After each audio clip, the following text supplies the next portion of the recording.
I wanted to keep going. Dude, I can't because when you watch it at home or when you start out, you do swerve on the road because it's too much. So I keep it tight. Okay, see if you can follow me. Ready? No, just repeat after me. No. Nope. Here we go. Wasn't even close.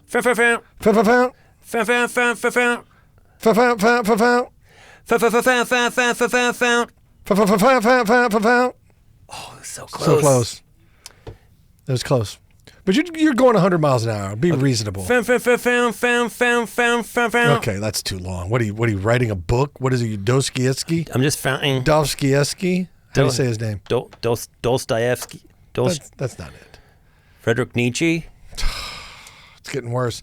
Hey, everybody, welcome back. Rob Riggle. I'm Darren Leader. And we are Riggle's Picks. With us, as always, we got Claire and Gary out there running the keyboards. Claire Gare. Hitting all the bells and switches and the buttons and the doodads and the whatnots. Man, you know what? It's exciting to be here with you. Thank you. And I bought this shirt online. Let me take a closer look? Go ahead. I have a story about it. Okay. It's a fine shirt. Thank you. It's a story. It's a warning. It's a tale. Okay. It's a tale of online shopping. Oh, boy. So I was on the Instagram, wasting my life, scouring the internet for cat videos. Mm-hmm. I come across an ad. An ad comes across me. The Shop Nows. Ugh! They're good. I know. They're good. This shirt. I've been smoked by them a bunch of times. We've all been smoked. Yeah. This shirt comes up. I was like, ooh, I like the graphic. Mm-hmm. I like the buttons. Mm-hmm. The material looks great. Mm-hmm. It looks like it showcases your guns. Thank you. Yeah.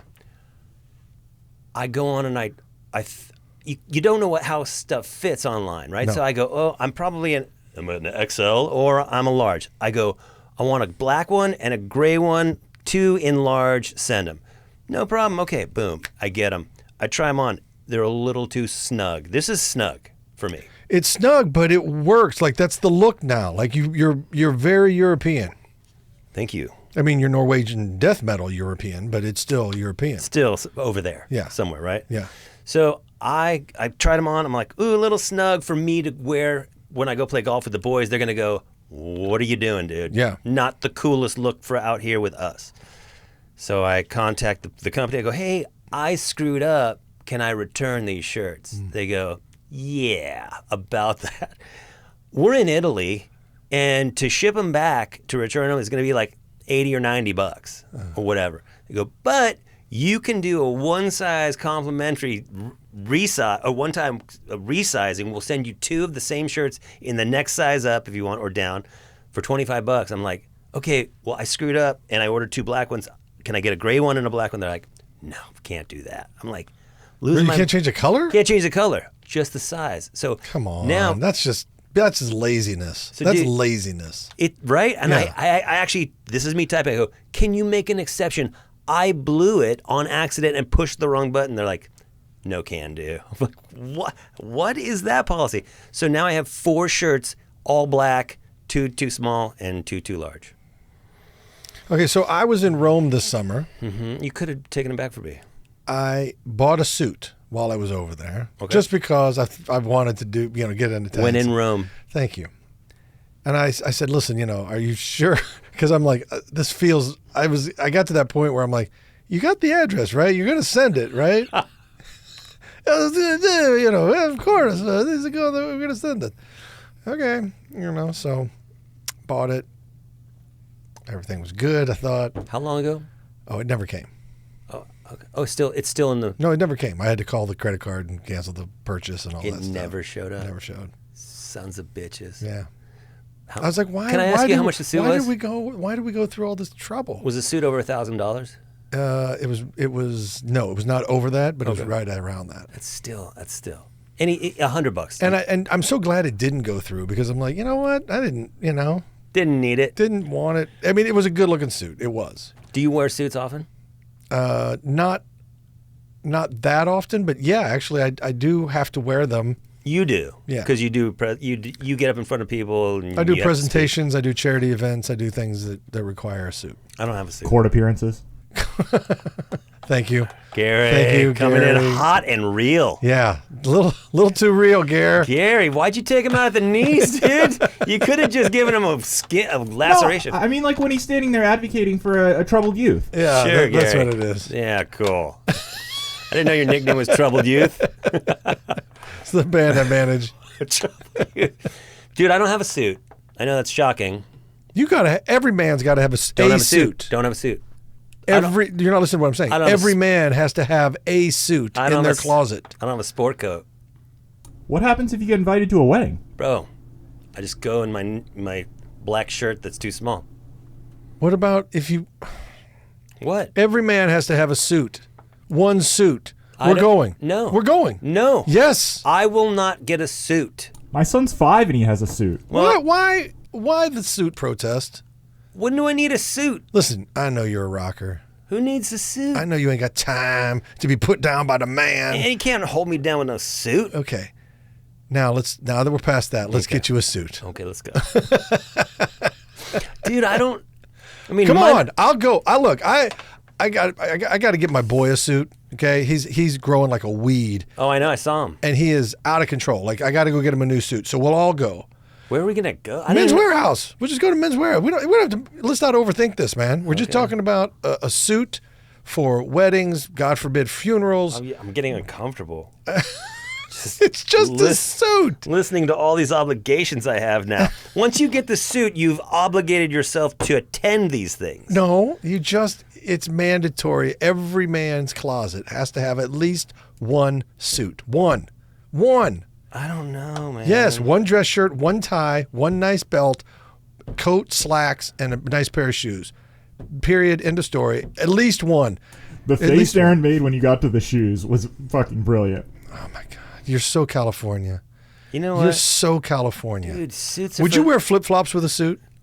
Yeah, I would. But I wouldn't wear a suit. So you're double wrong because I don't wear a suit in the first place. Yeah, that's a trick question. Yeah, I start with the flip-flops. And to see what happens after that. Then I build up. Yeah. So if I'm going to a funeral, I'm starting with flops, and we'll see what I look like by the end. oh my God, would you wear a tuxedo T-shirt? Totally. I would. Only if it was super tight. Wait, did you just abbreviate flip-flops to flops? I did. I don't have time. You are so California. I'm busy. How California is he? Is he the most California you've ever seen? I mean, I'm a lifelong Californian and I've never heard someone go flops. Yeah. Dude, look how much time I have left now. He's so California. He's so California you don't even know. That's what should be on your license. You don't even know. You don't even know. You don't even know. How Dude- gnarly. Dude, I was born and raised here. I'm probably going to move out of here, though. Well, that's inevitable. Change happens. Change happens. Change happens. You're never going to get through this life without some change. Yeah. And Without some hardships. And And by the way, nobody gets out alive. Just so you know. Would you want this life with no hardships? No. That's where character is forged. Yeah. In the trials and the tribulations. That's where diamonds are made. Yeah. In the pressure of the Stalagmites. The heat. Yes. On the coal. Yeah. On the wisping sands of the burning hot desert.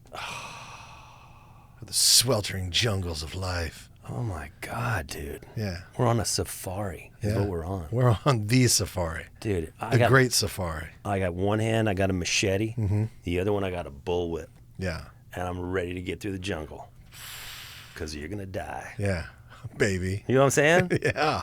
God, that was the whole podcast right there. Okay. That was fantastic. Thank you, guys. Maybe the quickest Riggles Picks ever. But we nailed it. You didn't even ask me about mine, Mr. Fancy. Did you get yours on an Italian website? No, on I did accident? Not. I did not. I got this. This is Travis Manion Foundation. I like how it looks like a Spartan mask, but it says TM. Yeah. That's super cool. Yeah, Travis Manion, Marine who was killed in Iraq, and this is a foundation. They do amazing work for veterans, so very honored to wear their stuff. And I've gone out to Philadelphia where they have their a lot of their fundraising and stuff, and taken part in some of their activities. And they're an outstanding organization. They do good work. I love that. Yeah. So I'm not a veteran. It's not weird if I wear the shirt, right? No, not at all. It's encouraged. That's cool. Yeah. That's a cool shirt. I like it. I like it a lot. I'm sure it looks good on people. You were about to say masculine men, weren't you? I can see. No. You saw it. I saw it. You saw it. We all saw it. I wasn't going to say it. You but it know, looks I'm good. not the one wearing a skin tight Italian shirt, man. That's me. Okay, Yeah. that is you. This is called accidental Italy. But I did not mean to buy this. I think it looks good. Thank you. I do. I think it looks good. Thank you. Did it say boys medium when you ordered it, or? Oh, smoked. You're smoked. You're smoked. Okay? You're fucking smoked, man. You just- Don't. You're fucking barbecued. Just lay down and don't get back up. All right. Hey, everybody, this has been Riggle. You know, it sucks when Gary takes you to town and then you jump on it. That's the worst dog pile ever. I feel like I got stabbed with a rusty spoon. Yeah. It's so. Yeah. Well, wait till Claire dives in, because then I don't want none of Claire's heat. Yeah, Claire, you don't want it. No. Nobody wants it. No, Claire will come in with laser beams. Yeah. Like Gary, you know, he's a rusty spoon. Yeah, you take that with a grain It of just salt. doesn't help when you jump on it.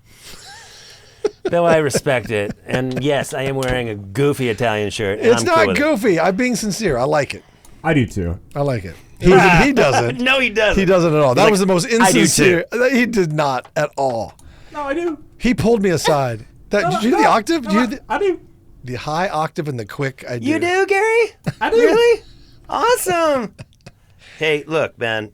I don't care what you guys say. Once I walk out this door, people in the streets, they're like, yes. Really? Yeah, they like it. They celebrate it. Many. Yeah. With the yeah, man. Yeah, so Keep going, Darren. Yeah, go D-Man. D. You get Yeah. a lot of that? Italy in the house. I'm like, yeah, dude, that's cool. Thanks, guys. That happens? All the time. I stand corrected. Dude, I apologize. I did not know that. I go get gas. Yeah. It happens. People pull off. They will be cruising down the road and they'll see me getting gas. They'll pull off into the gas station. They're like, hey, I didn't need gas and nor am I going to get any. I wanted to let you know your tight Italian shirt looks great, Darren. But that's so amazingly specific. It's weird, right? It's so weird. I know. Almost unbelievable. Almost. But it happens. So, hey, look, I'm not going to try to convince you. You take it. You can believe it or not. I know what happens, right?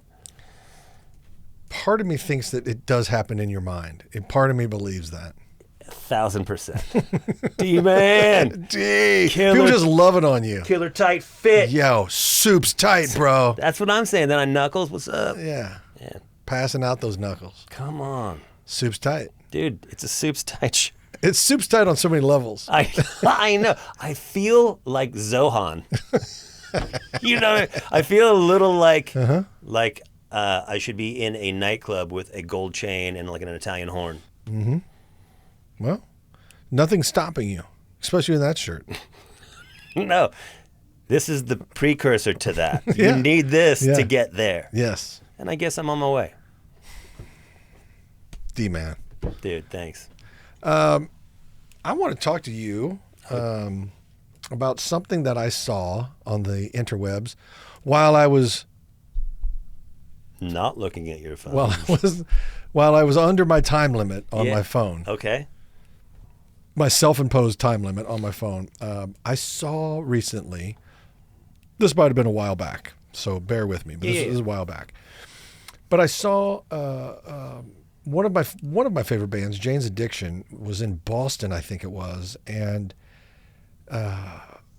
they had a big fight on stage. Did you see this? I did. Okay, I did. I figured you did because you got your finger on the pulse of music. I read the rock blogs. Yeah, you read the rock blogs. Yeah. And I couldn't make heads or tails of it. It looked like a pretty simple, hey, you're playing over my lyrics, or you're playing at the wrong time. It was some sort of disagreement in the music, the way things were going down. Like the lead singer, is it Farley? Perry Farrell. Perry Farrell. So it looked like he was trying to sing, and the guitarist was playing over him, or there was or they played at the wrong time, or they were stepping on each other, and when they were yelling at each other to you shut up, no you shut up type of thing, and then it came to full blown fisticuffs, knuckles, these Yes. hands being thrown, and then there was a roadies and a breakup, right, of the actual fisticuffs, and then there was a breakup period, like the tour ended on that moment. Yeah. So this is fascinating to me. Look, I understand teams, bands, close-knit groups of any kind are going to eventually have friction. Sure. There's going to be problems. Especially when you're in a high-intensity, high-profile type thing, right? There's always going to be that kind of intensity, especially when you want to do well and you want to succeed and all this stuff. So fights are inevitable, whether they're verbal, whether they're physical, whether they're both. I think those things happen. What separates everything, though, is the ability to step away from it and then come back and say, hey, I overreacted. I didn't understand what was going on. I didn't know this. I didn't know that. Or something you want to say to me, like Right. an apology because you fucked up or something. I don't know. But there's a way that you come back together and you mend the fence and you try to be better next time and you try to understand, oh, maybe, I'll give them the benefit of the doubt or I'll do this or I'll do that. You try to improve from friction, right? Right. I don't feel like that happened here. I feel like they had a fight and it was over. And this band's been together for 20, however many years. And it was just poof, we're out of here. Screw you. And in the process of doing that, this tour gets canceled. Well, this tour, I don't know. I don't have any facts, stats, or inside knowledge. I'm an outsider observing. There's got to be hundreds of people involved with this tour. Hundreds. Well, Or at least a couple hundred or 100 as far as like roadies and managers and sound mixers and all these folks. And now they're just out of a job? Is that how it works? so it's a very good question, and I think there's a lot of layers to this. Clearly there's history because Yeah. that doesn't happen over one issue. Like Yes, of a course. fist. Yeah. I saw the footage. I wasn't there. I don't know for a fact, but it looked like Perry Farrell he was seeing red. He was not present. He just seemed lost in anger. From what I understand from some people who I know, who I did speak to, it was about levels and the level of the band volume wise. And They're a very loud playing band. they're loud, and I don't think Perry is on in-ears. I think he's listening to monitors. So We're talking about Jane's Addiction. Jane's everybody. Addiction, lead singer Perry Farrell, they had a fight. They did cancel the tour. And I got to tell you, you said 100, maybe 200 people. So that's just in the immediate circle. When you have a tour that's that size, every venue you go to, people are scheduled to work for the venue. They don't work for the band, but they're scheduled to work. People get babysitters to go out that night. So many lives get affected, especially in the small blast radius. So the big blast radius, people can adjust and do their thing. But like when you sign on to go do a tour like that, if it's a 2-month run, if it's an 8-week run, as a tech or as a crew member, you agree, you make your deal with management, and they go, hey, it's a 2-month run. What's your rate? This is my rate, and they go, okay, cool. Give us your wire information. You get paid regularly. And I don't think that most crew guys have a contract. So if it goes South, it just goes belly south. up, you're just sitting there going, I guess I'm not touring now. And so all those things that those guys may have put off or said no to because we're going to do this thing, once it goes away, man, it's rough on a lot of people. See, this is what bothers me. Okay, this is my rub. And again, I understand friction. I understand breakups. I understand all of it. I really do. I get that's life and these things happen and stuff. I just feel so bad for folks because this whole ecosystem is just gone now. And it's gone. And to me, and again, some things have to end. I understand that. Believe me, I understand that. But when you have that much history, I just feel like it's totally fixable. As an outsider. Now, I'm not inside, so I don't know. I don't know. And so therefore I'm speaking from a place of ignorance on this, but from an outside, you look at it and you go, can't you guys come together? You take a week and cool off if you need. Take a couple days and cool off, but then come back and sort it out and let's get back and get better. They can sort it out. They could sort it out if they wanted to, because, I mean, everything could be sorted right to a degree, and I just feel like there's. It seems so clear that there is so much history and tension and friction between those two in particular. I mean, I don't know about the rest of the band, but you're dealing with a lot of money. These guys, I imagine, are pretty set financially, so they don't really. You never know, but yeah. You never know. I'm just guessing. Yeah. But then on top of it, you have egos. You have possibly substances, whether it's liquor or whatever. I'm not saying that I know, and I'm not saying that that's what it is, but these are possibilities. And so, like, if you know, it sucks for everybody involved, especially the two people involved, because they clearly have a history. You know what I mean? Yeah. Yeah, I just put up Dave Navarro's statement on Instagram, which is lengthy, but I thought it was sort of telling because at the end of it, it's signed by everyone else in the band. So it sort of seems like the three of them are coming together and basically saying, like, they spin it a little bit as we want to give him a chance to get well, but it also seems like it's a definitive, like, all three of us are not going to be doing this with Perry. Yeah, so I mean, look, if they're all on the same page, and we don't know the story, and we don't know the nooks and the crannies. All we do know for a fact is there's no tour, right? It stopped. Sad. Yeah, that's a bummer. And it sucks a bag of hammers. Yeah. You know what I mean? It sucks for everybody, the ticket holders, the fans, the families of the crew, and the family, and everybody. Yeah. It's a bummer, man. And it's like, it's rock and roll. Yeah. It's not, nobody's curing cancer. Yeah. Nobody's saving lives. You know what I'm saying? Yeah. Dude, we're playing rock. Yeah. Playing music together, and can't figure out, hey, can you just turn your guitar down? Or can we get in your monitors? Then I can control everything in my head. Yeah. And it's I think it's more than that. And, yeah, I'm sure you're right. Reading that sort of thing is like, I don't like, what I don't like about that, they threw dude under the bus. Maybe. Yeah. Can I ask a question from, like, a very idiot point of view? I'm sorry, no, Gary. Okay. Actually, that's the way Gary likes to ask questions. That's the only way I know how. It's kind of redundant, but yes. No, when it comes to something like levels, isn't that not being handled by the guys playing instruments on stage? Isn't there a front of house guy who's kind of in charge of that? So when I say levels, I'm not talking about the speakers for the PA with the crowd, because that is the front of house guy who mixes that. But on stage, there's a couple ways that guitar players get their sound out. One, the old school way: guitar, chord, amp. Amp makes sound, comes out front. Drums are loud by themselves.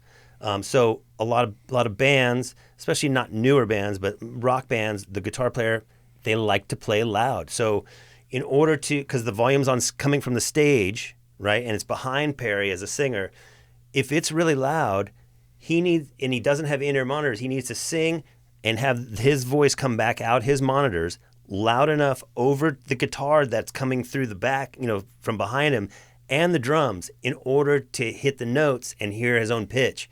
Because, Perry Farrell is not Pavarotti, and Pavarotti can hear, and he can, or when he was alive, he could feel where the note was. Mm-hmm. Perry Farrell is not a quote unquote, trained singer. So he needs to hear himself in order to know that he's hitting the right note. Mm-hmm. A lot of guys are like that. That's interesting. Because some people can sing without having to hear themselves, and it's perfect. Yeah. And it's uncanny. Even me, like, I've been doing music for a long time. I have to hear myself, because if I can't hear myself, I don't know that feeling. But there's guys that can feel the note. That's right. So the levels, to a degree on stage are the band and their own instruments, and they can turn it up or can turn it down. So, that's interesting. Yeah, you got to all work together. But like nowadays, a lot of bands don't even have amps on stage. They have a modeler. So the guitar goes through this thing called a modeler, which models an amp sound, and then it goes out through speakers. So you don't have on-stage volume until you turn the speaker up, but you can get your full tone. There's all kinds of tricks and electronics now with bands. Explain to me a click track. A click track? Yeah. Click track is So let's say you got 4 guys in a band. Yeah. And you want to do a song with horns in it, but you Yeah. don't have a horn player. And so you would put a stem together, or you'd put, background tracks, maybe the horns, some keyboards, whatever you want to put on, some background vocals. I mean, some people put lead vocals on there, but for this case, you'd have horn lines, and there's a drummer playing, and in order to play along with the horns and lock the band to the horns, because if you don't, the click track is a metronome. Yeah. And so the drummer's going, boom, ka, boom, ka, and the horn line is going, because if you pre-program it, it's not going to be able to improvise or listen to a different cue. So you have to know the arrangement. The click track is what a drummer listens to, and the drummer is the point where the background tracks and the real band, they meet. So you lock the band and the track, and if you're off, you are effed. Well, I know that for a first because I was on SNL when Ashley Simpson. Oh, yep. And it was a click track issue. Yep. And it set everything off. Got off the click. It got off click, and it set off a whole different thing. Yeah. So I was at a college football championship game shortly after she was on SNL, and I announced to everyone that I was sitting with, because I was young at the time and I followed social media and I followed, all that stuff. And I announced about 5 minutes before she took the stage that the entire stadium was going to boo her. Sure enough. Really? Yeah. She got a bad rap on that. She got a bad deal. She got a bad rap. She was sick all week. She had no voice. I thought she was incredibly courageous for getting out there and doing the show. There's she took a bad rap on that one. There's different philosophies on it. Like, there's people who hate when bands use supplemental tracks. Mm-hmm. They're like, oh, they're not playing live. They're playing live. They just have other stuff supplemented. Especially if they're doing dance routines, dude, I and know. Things like that. Like, be reasonable. Have you walked up any stairs lately? I'm not getting to the top of the stairs and singing anything. Dude, it's tough, and you know what? It's entertainment. Like, if you go see Yo-Yo Ma play the cello, yes, you don't want to hear anything but that. Yes. But when you go see a band and you want a big production, and if a band uses tracks, I mean, I like to hear real vocals, and I like to hear them play their actual instruments. Sure. But if they want to add stuff to it, if they want to fill it out so that I can see some Bruno Mars doing some dance, or see Prince doing some dance moves or whatever, I want to see that too. That's part of the show. Totally. It's called entertainment. Yeah. And however you got to get there, I don't care. Right, because it's not a Milli Vanilli situation. No. They're not duping you. They're not fooling you. It's not someone else. It's them. Right. They've just augmented so that they can get through the dance moves or through the stage show. Yeah. I get that. I have no problem with that because I'm not being duped. Right. You know what I mean? You're hearing, you're there to see who you came to see, and you're hearing the voice, that's from them. Dude, I think people, it's an old school, like, purist, background tracks, can't use tracks, use a click track. Fuck you. Straight up. I'm just going to say it. Fuck you. Yeah. Because who cares? Yeah. You know what I mean? Yeah. Like, these guys. And by the way, if you want to, if you're a purist or whatever, and you want to see a show where they just stand at their microphones and play, then go. Then go do that. Go find that. Yeah, find that. But don't rip on people trying to make their living. Right. And this is what really gets me going. Dudes like that, critics like that, using a click track. And I'm thinking to myself, bro, what's the last song you wrote? When's the last time you performed for people? When was that? Yeah. But you're sitting here in your chair eating your fucking Cheetos. Yeah. Well, that's all of America now. They all sit in their chairs. They sit behind their keyboards eating Cheetos and talking major smack. Yeah. And they haven't done jack shit in this world. Yeah. Meanwhile, they're not writing. They're not producing a show. Yeah. They're not creating. They're not performing. They're not doing anything. Yeah. But they're going to criticize people who are doing it however they're doing it. Yeah. That's why that Teddy Roosevelt quote, "The man in the arena." I don't know that quote. Oh my gosh, it's a wonderful, wonderful quote. But basically, he basically says all the critics are bullshit. Mm-hmm. Okay, they're all bullshit because the man who deserves the credit for this world is the man in the arena. I have it here if you want me to read it. Oh yeah, please do. It's not the critic who counts, not the man who points out how the strong man stumbles or where the doers of deeds could have done them better. The credit belongs to the man who is actually in the arena, whose face is marred by dust and sweat and blood, who strives valiantly, who errs, who comes up short again and again, because there is no effort without error and shortcoming, but who does actually strive to do the deeds, who knows great enthusiasms, great devotions, who spends himself in a worthy cause, who at the best knows in the end the triumph of high achievement, and who at the worst, if he fails, at least fails while daring greatly, so that his place shall never be with those cold, timid souls who neither know victory nor defeat. Those cold, timid souls. Okay, those are the ones who are the keyboard clackers. Dude, I know. Those cold, timid souls who don't know anything. They don't know defeat. They don't know victory because they'll never taste either one because they never risked a thing. You know it's what? the man in the arena that's covered in blood, sweat, and tears. That's the guy who deserves the credit. You're not wrong at all. And can you what I'm about to say? Those cold, timid souls are fucking pussies. You can that just so people, or not, whatever.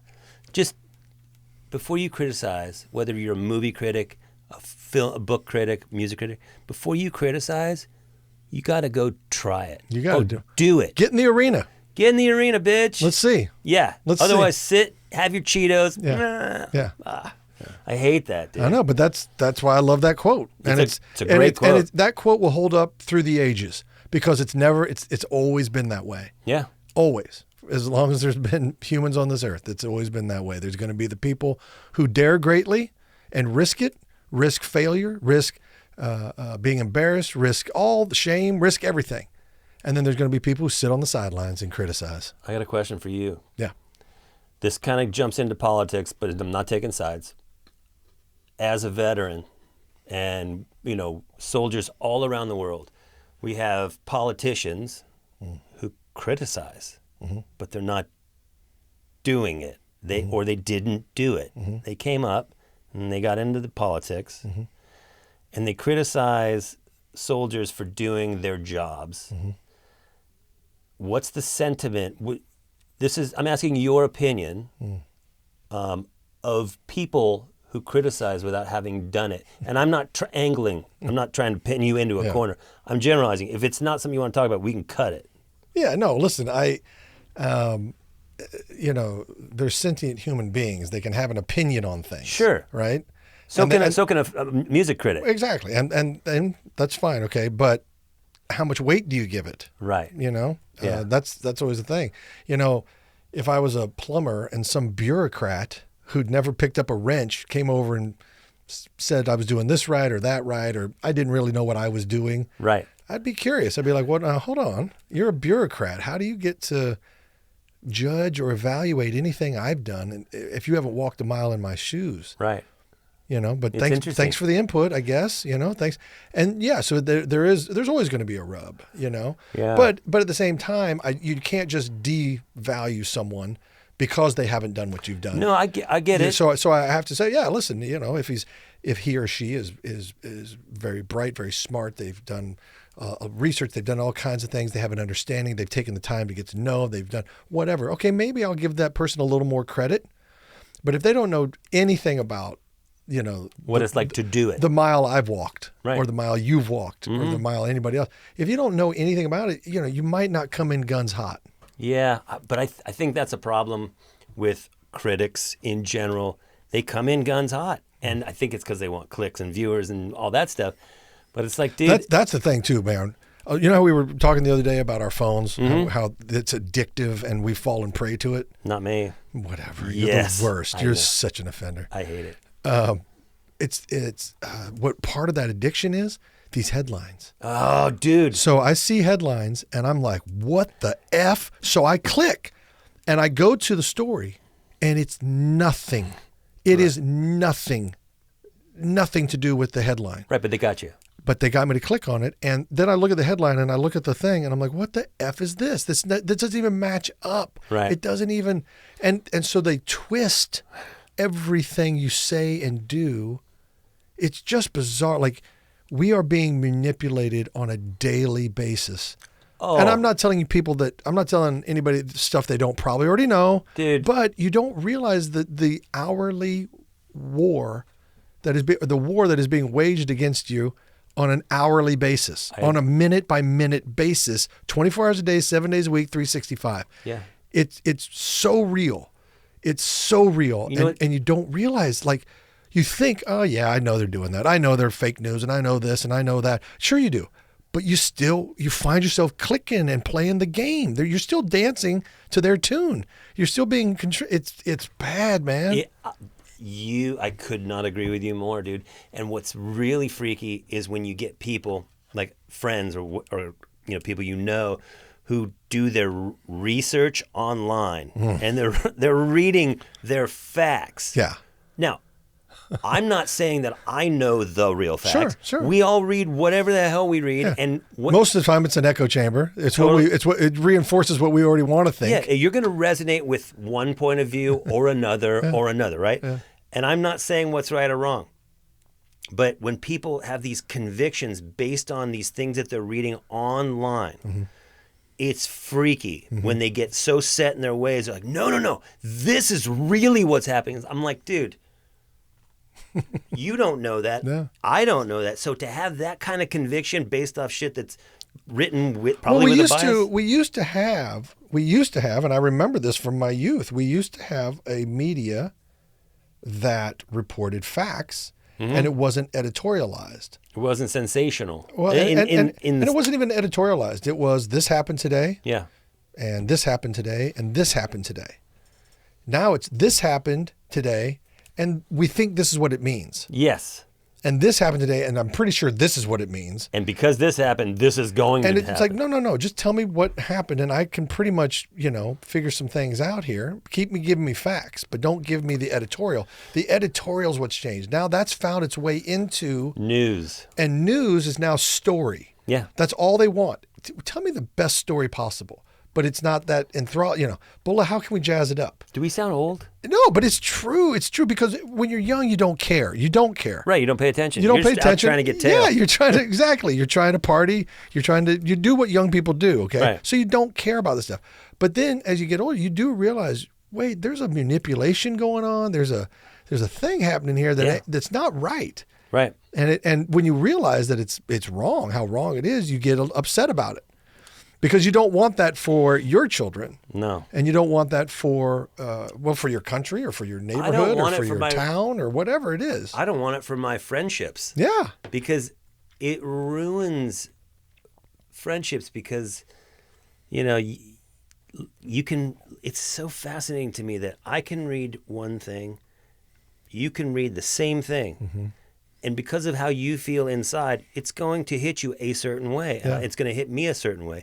And it might be the same and it might be different. And then that different, the splinter happens and then the divide gets greater and greater. And then before you know it, you and I as friends I'm just like, dude, I don't get that guy. Well, and not only that, but like even the simple pleasures of going to see a movie, right? Mm-hmm. Now I go see a movie and I see all the subtle messaging. Oh, totally. In the movie. Yeah. That it's not so subtle to me, but my kids don't see it. They're like, whatever, Right. It was great. I was like, you didn't see this. You didn't hear that. That you don't think that they're trying to guide your thought process when they, and then you sound like, you're cuckoo for Cocoa Puffs. Yes. So then you're like, okay, never mind. I'm overthinking. Who cares? And then you go to who cares? And it's that surrender that allows things to keep And then they win. And then, so it's really a confusing thing. So just hang out with good people. Make good choices. Yeah. Put your phone down. Put your phone down. Talk to people. Get a sanity check. I always like to do that. I always like to get a sanity check where I'll say, I read this, I think this, and then I'll say, am I wrong? Am I right? And people say, no, I have people say, you're right. Or they'll say, actually, I don't think that at all. Here's what I see. And I'll be like, right. Okay, that's interesting. But you're open to hearing it. Yeah, of course. Because that's I don't rare. Well, the thing is, nobody has an exclusive on the truth, man. I mean, but they think they do. Yeah. That's the part that kills me. Is like, no. I know they're telling you this one thing, but I know the real story. It's like, bro, yeah. You don't know the real story. You know what you read, and you think you know. Yeah. None of us are in the room when it goes down. Put your phones down. That's all. What are we saying? We saying put your phones down. Talk to your friends. Yeah. Be the man in the arena, not the critic in the stands. Yeah. So don't be a cold, timid soul. And basically, what we're doing is saying Jane's Addiction. Yeah. Do a new tour. Yeah. Do it. Get back out there if you can. That was a.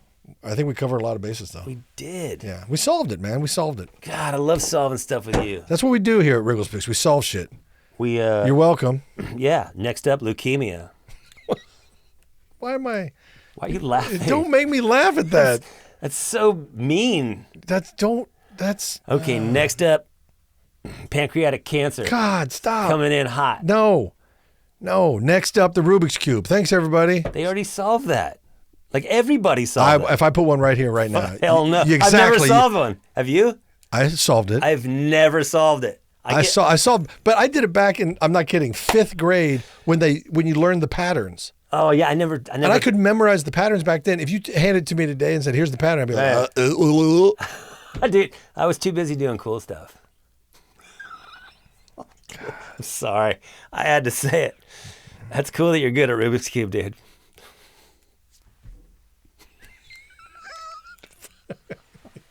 You are the absolute worst. I'm so happy for you that you spent all that time figuring out how to do the Rubik's Cube. So many people are going to be happy to know that's how you spent your time. Hey, everybody. That's Darren Leader. That's Rob Rubik's Cube Riggle. This has been Riggle Spinks. Thank you so much. See ya.